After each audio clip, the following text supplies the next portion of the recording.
Doc Price here. Usually, no, yung napanood natin, hindi na nawawala sa ating society, sa ating community. Ang hirap magpapayat. Yung mga sakit natin, hindi nawawala. Okay? Ang thinking natin, may medication. You will take pills, gagaling tayo. How come? Pagbalik natin sa doktor, bakit parang dumadami yata ang aking mga gamot? So, thinking natin, well, may gamot. Kaso, papansinin ninyo, mas dumadagdag ang gastos. And magugulat na lang kayo, bakit na-hospital na ako? So, ang thinking dapat natin, what we eat, yun ang iisipin natin. Thinking ko noon pagka nag-exercise ako, magiging healthy ako. Yan ang thinking ko noon. Never ko na-imagine na, yung food that we eat, yan ang magpapa-healthy sa atin. Or, yan ang magpapagaling sa atin. Okay. Paano yun? Dok, paano yun? Healthy itong kinakain ko. Yan. So, depende po ito sa mga health conditions natin. If we have gout, fatty liver, diabetes, hypertension, ito yung mga aayusin natin. So, kung nakikita ninyo ako very sa Facebook regarding sa low carb. So, paano ang low carb? Siguro, iisipin ninyo, ano yun? Sino nakarinig na po ng low carb? Right? Marami rin pala. Okay. Dito ko naayos yung health ko. Kaya, then I'm observing many people na may health condition. Tinuruan ko sila, ginait, and it improved their health. Nabawasan ng kanilang insulin, natanggal, oral meds, nawala, natanggal din. Yung dating obese, pumapayat. Yung mga gout, hindi na inaatake. And eto po, ituturo ko po sa inyo. Medyo iti-challenge natin ngayon kasi sanay tayo. We are a nation of rice. Lalo na pagka dito sa Bulacan, mga kakanin. Diba? Hindi pwedeng walang kakanin. Okay. But if you have health condition, we need to cut carbs. Okay? Low, not zero, low carb. So, ituturo ko paano sisimulan ito. Okay. This is a lifestyle that we will cut carbohydrates. Okay, next. So, usual, ito yung mga food that are rich in carbohydrates. Pansinin nyo ang meal natin ngayon. Halos 80% puro carbohydrates. Diba? Pansin nyo, puro spaghetti. Pasta. Yan. So, 80%.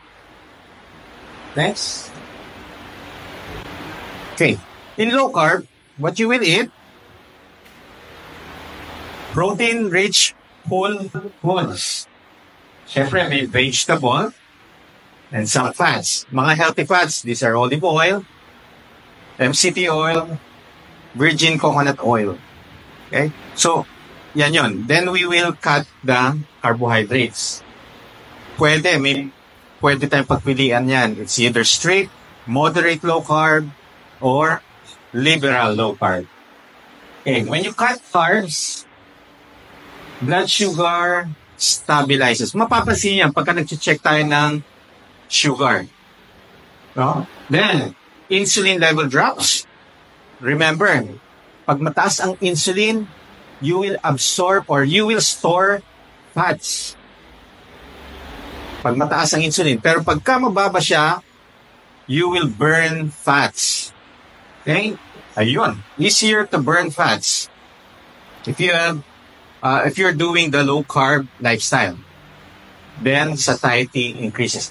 Pansinin nyo, if puro high carbs ang kinakain natin, every 2 hours, 1 hour, 2 hours, or 3 hours, napapansin nyo ba nagugutom kayo? Yes. Minsan, niisip nyo na yung merienda. Kakakain nyo ng agahan. Ano kaya merienda mamaya? Right? Then after lunch, iisipin na natin merienda sa hapon. Kakakain na ng merienda, hapunan na. So yan yung nangyayari sa atin when we focus more on high carbohydrates, yung sobrang carbohydrates. Mapapansin niyo yung satiety, wala. Palaging gutom. If you cut the carbohydrates, your satiety will increase. Hindi kayo magugutom. Kaya kadalasan yung mga naglo-low carb, twice a day kumakain. Okay? So, ang breakfast nila, whenever they are hungry. Ako, ang aking first meal, 12 noon or 1 p.m. Yes, matagal na.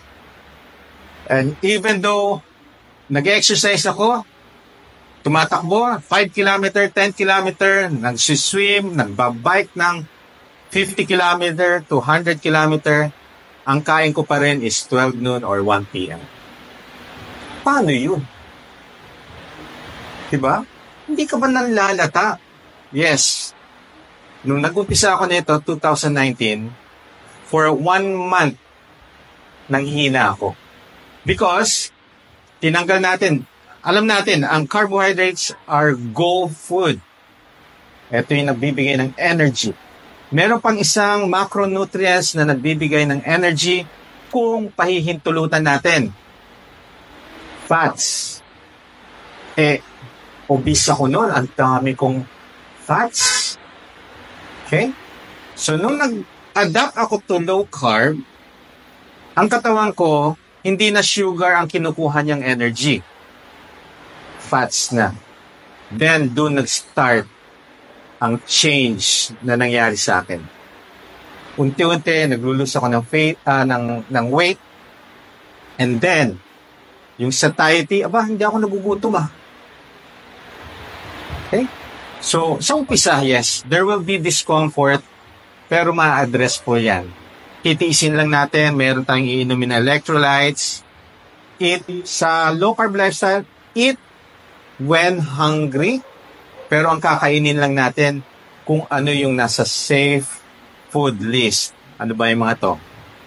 Okay? Mga whole nutrient dense food. Tatanggalin na natin ang mga processed foods. Ano ba yung mga processed foods? Mga nasa plastic. Mga nasa lata. Focus kayo sa whole foods. Okay? Next. Ayun. Eat when hungry. Stop when you are already full. Ibig sabihin, kahit may tira pa dyan, please, kung hindi na kayo gutom, satisfied na kayo, huwag niyo nang ubusin. Okay? Or kukuha kayo ng kung ano yung kaya niyong ubusin lang. Magugulat kayo, once na nagbabawas tayo ng carbohydrates, palagi tayong nabubusog na. Because we are now eating whole nutrient foods. Okay? Then, ang problem natin ngayon, hindi lang sa Pilipinas, kahit sa ibang bansa, nagmamadali palagi. Chewing food, 5 times, 3 times lunok. Minsan, tinutulak pa ng tubig . You need to chew your food. Savor the taste 20 times or more before swallowing. Ang hirap na, no? Lalo na pagka late na kayo. Para matulungan natin ang ating tiyan to digest your food, sa bibig pa lang nag-i-start ang digestion. Mapapansin ninyo, when you chew your food properly, nabubusog na kayo. Unlike pagka 2, 3, 5 nguya, pansinin nyo, kulang pa rin ang pagkain. Naubos nyo na yung pagkain, yung sa plate nyo, bakit pala? Gutom pa ako. Then, pagtayo nyo ng pagkainan, pagtayo nyo, ang bigat-bigat ng tiyan. Ibig sabihin, nag-overfed kayo. Overeating. Dapat ang normal is, when you stand, after eating your meal, dapat walang nararamdamang bigat. Natural lang, and alam mong hindi ka gutom. Okay? Kaya pagka tumayo kayo, ang bigat-bigat ng tiyan, nag-loose pa kayo ng botones, ng pants, or ng zipper. Diba? Tinatakpan na lang ng damit yan eh. Hanggang zipper, grabe yun. Nag-overfed po kayo. Okay? We need to help our body digest properly the food that you put inside your body. Okay? Thanks. So, how many carbs should you eat? Low carb is not zero carbohydrate. Okay? You can eat 20 grams. Strict po yan. So, saan nyo kukunin ang 20 grams? Sa vegetable. Yung vegetable, ang carbohydrates nyo na. Out yung rice, bread, pasta. No? Pwede, pagka may health condition, need natin mag-strict. And we need to be guided. Kailangan magpa-consult muna with baseline laboratory. Okay, 50 grams, that will the voluntary plaque. Dok, parang 50 grams. You can have 1 cup of rice a day. That's 50 grams. Walang bread, walang pasta, walang mga sugar food, sugar drink, processed food. Ang lungkot. Dok naman, pakalungkot namang pagkain yan. Isang tasang kanin. Okay. Yes, umpisa. Pero matutuwa kayo. Bakit? Unti-unti, nabubusog na kayo. Pagka nag-focus kayo sa fish, chicken, takot na takot sa beef. Pero you need just to eat. Okay? Chew your food. Mag-less kayo ng carbohydrates. Pagka nag-focus tayo sa nutrient dense, the fish, the vegetable, the chicken, the pork, chewing it properly, then stop eating when already filled, full na, hindi na gutom, doon hindi kayo masosobra ng pagkain. Hindi siya nakakatakot. Kung alam nyo kung kailan kayo titigil. Kaya nga, listen to your body. Pagka busog na, listen to your body. Minsan di tayo nakikinig. Ang sarap ng ulam.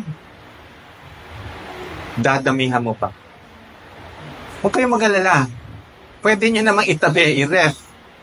Next time na gutom kayo, pwede nyo ulit makain. Okay? Hindi ito yung, baka maubusan ako. Yan tingin natin, baka maubusan tayo, gusto nyo makain na agad. No. Listen to your body, wag nating pahirapan. Pagka nasosobrahan sila ng mga food, nahihirapan yan. Okay? 100 grams. 2 cups of rice a day. Usually, pagka mga 70 years old and above, hindi ako strict. Liberal ako. You can eat 200 grams, 100 grams, 2 cups of rice per day. Pwede po yan. Okay? Masanay po tayo. Mas gusto ko pang rice kaysa sa bread. More of processed food na kasi. Ang dami nang hinahalo dyan eh. Okay? Tandaan po ninyo, the more ingredients ang isang pagkain, no? Processed food na yun. Okay. So focus, kung magli-liberal tayo, rice lang po tayo. But, if you have health condition like diabetes, ano ba nagpapataas ng sugar natin? Yan yung mga food na hindi matamis, nagpapataas ng... Ang common thinking natin, if you're diabetic, mataas ang sugar, yun all sweets, yes, mga dessert, yan yung mga nagpapataas ng sugar. Yes, iiwasan nyo na yan. Fruits has sugar. Ang difference ngayon ng fruits Hindi na siya seasonal. So, GMO, genetically modified na po siya. Kaya all year round, yung dating seasonal na fruits, nakakain na natin ngayon. So, ingat po tayo. If you are diabetic, if you have fatty liver, pinapatigil ko na yung mga fruits. Kasi hindi nyo na alam kung ano yung natural. Siguro, kayo na may tanim ng prutas nyo, okay na. Kasi naalala ko sa probinsya, pag ako nagutom, aakyat lang ako ng puno, mabubusog na ako. Natural ang mga pagkain nun. Sa puno lang, susungkitin mo lang, okay na. Walang diabetes nun. Bakit ngayon tumataas ang incidence ng diabetes, obesity, fatty liver? Yan, yun sa mga kinakain natin. Kailangan suriin natin ang mga kinakain natin ngayon. Ang problema, ang suri natin pagka masarap eh. Uy, masarap to. Eto yun, pasok sa akin. Pero, pansinin nyo, kung yung health niyo is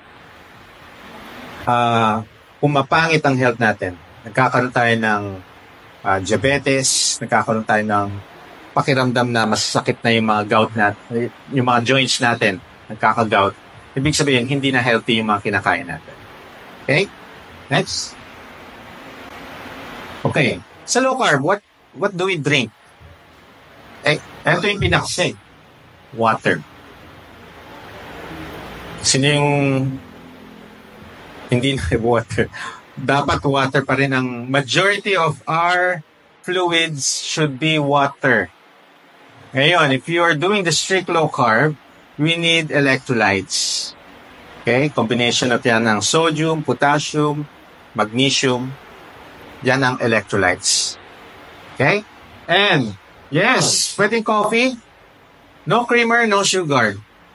Dok, sarap nung 3 sa isang, sachet. Puro sugar po yun. So, and it is also processed.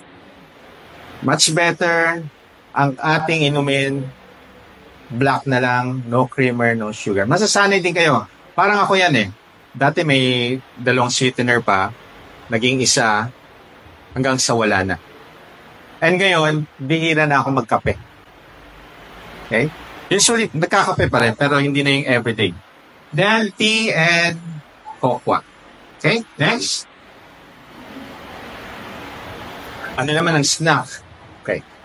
You can have snack, egg, nuts. Pero ang nuts, handful, and wag daily. 3 times a week. Huwag kayo mag-stock ng nuts, please. Hindi nyo mapipigilan yan. Ang sarap. Magugulat na kayo, mauubos nyo na lang yung yung isang garapon. Isang upuan. Yes, I've been there. Nag-stock ako dati ng nuts, almond, no? Aba, naubos agad. Mula noon, hindi na ako nag-stock. Pag wala ka kasing makita, hindi ka naman nagugutom. Pero pagka nakita ka, bigla ka nagutom. Okay? So, yan. And also cucumbers. Yan, mga pipino. Pwede nyo i-dip sa vinegar with salt. Next. What to avoid? Napakahirap. Doc, sweet tooth ako. Sweet tooth. Ayan. Well, if you are healthy, you want to be healthy, avoid sugary foods. Actually, mahirap gawin to eh. Bakit? Dok, ang sarap eh. Dok, may nagbigay. Ang sarap. Sorry. Okay. But if you have health condition, okay lang kung wala kayong diabetes, wala kayong fatty liver, wala kayong mga health condition. Sige. Okay? Pero if you have or may lahi kayo, yan yung mga sinasabi, lahi ako ng diabetes to. Kung ayaw nyo magkaroon ng diabetes, ng fatty liver, arthritis, avoid sugary food, sugar drink. And of course, processed foods, fast food, and starchy foods. Ito yung mga nagpapataas talaga ng mga sugar sa atin. Kaya kung meron kayong health condition na mataas ang sugar, cut nyo na. Kung may health condition kayo na may fatty liver, mataas ang liver enzyme, cut nyo na. Kung may mataas kayong uric acid, cut nyo na yan. Okay? Yes, masusustain pa rin kayo ng nutrient-dense food. Hindi yung mga junk foods. Hindi siya, walang ka-nutrition yan. Okay? Next. What is the benefits? Okay, number 1 is weight loss. When you do the strict low carb, after 1 month, lumuluwang na ang damit ninyo. After 2 months, nag-flatten yung tiyan. Okay? Stay satisfied. And eto nakakatuwa sa low carb. It is a natural caloric deficit. Kadalasan, yan ang ginagawa natin. No? Counting calories. Kailangan mag-caloric deficit tayo. Pero if you do the low carb, the proper low carb lifestyle, it has a natural caloric deficit. Bakit? Hindi ka nagugutom. Kaya, kahit na anong gawin natin, maglulus tayo ng weight kasi hindi tayo kain ng kain. Okay? Then, you can reverse type 2 diabetes. Ito talaga. If you have type 2 diabetes, nag-i-insulin, better to be monitored. Much better yan para malaman nyo ano ang gagawin kung sobrang baba. Kasi pagka sobrang baba ang sugar, nag-i-insulin kayo, lalong babagsak. And, yes, may natatanggalan tayo ng insulin, may nare-reverse. Ito yan. May patient ako case, 32 years, diabetic. 7 years, insulin. In 2 months, tanggal ang insulin, tanggal ang oral meds. Every 3 months, nagpa-follow up, normal ang FBS, normal HbA1c. Namamangha sila for 30 years. In 2 months, bakit na-address ang kanyang problem? Imagine mo yung ginagastos mo sa insulin, sa maintenance mo. In 2 months, wala na. Eh kung alam na natin ito noon pa, hindi na siya umabot ng 30 years na nag-i-inject ng 7 years nag-i-inject ng insulin. 30 years, hindi na sana siya diabetic. Okay? Enjoy new start. Okay? Number 1 is nutrition, exercise, water, sunshine, temperance, air, rest, trusting God. So, we talk about nutrition. Yes? Yes. Yan. You cannot out-train a bad diet. Kahit na anong exercise natin. Ito yung isang example niyan. 60 minutes stationary bike. Ang na-burn, ilan? 400 calories. After ng workout, dumaan sa fast food. 10 minutes lang naubos agad. 1,177 calories. Eh, 3 beses siya nag-fast food. So, 3,000 plus calories. Nag-stationary bike lang siya na 40 minutes lang per day. Very active ako. 40 minutes. Every day, 40 minutes, stationary bike. Wow, very active. Eating my meal 3 times a day. Fast food, 3,000 calories. So, nag-gain. Bakit ganun? Exercise ako ng exercise. Bakit hindi ako nag-lose? Nag-gain pa ako. Ito yung sinasabi ko sa inyo, no? kahit na anong exercise natin. Because 80% of our total health comes from the food that we put inside our body. 80%. 20% will be exercise. So, iwiwi mo na, ano ang magpapa-healthy sa ating katawan? Is that the exercise?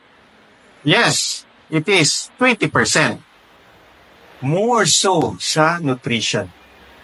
Kaya focus tayo sa nutrition. Yes, hindi natin babaliwalayan ang 20% ng exercise. Importante kasi, once you are losing weight, nagsasag ang skin. We need exercise para mag-tone. Okay? So, think pa rin natin. Maging healthy, eat healthy foods. Okay? Next. So, mag-focus kayo when you go to a grocery. Usually, ang healthy food nila nasa labas. Yung nasa gitna, puro process. So, saan yun? Wet market. Doon lang kayo. Focus kayo doon. Alam ko mahirap. Talagang thinking natin once na pumunta tayo sa grocery, sinusuyod nyo lahat yung mga aisle. Pero ngayon, if you want to be healthy, if you want to eat healthy, para sa mga kids din natin, doon tayo sa wet market. Andyan yung mga healthy foods. Andyan yung gulay, fish, yung mga fresh. Okay?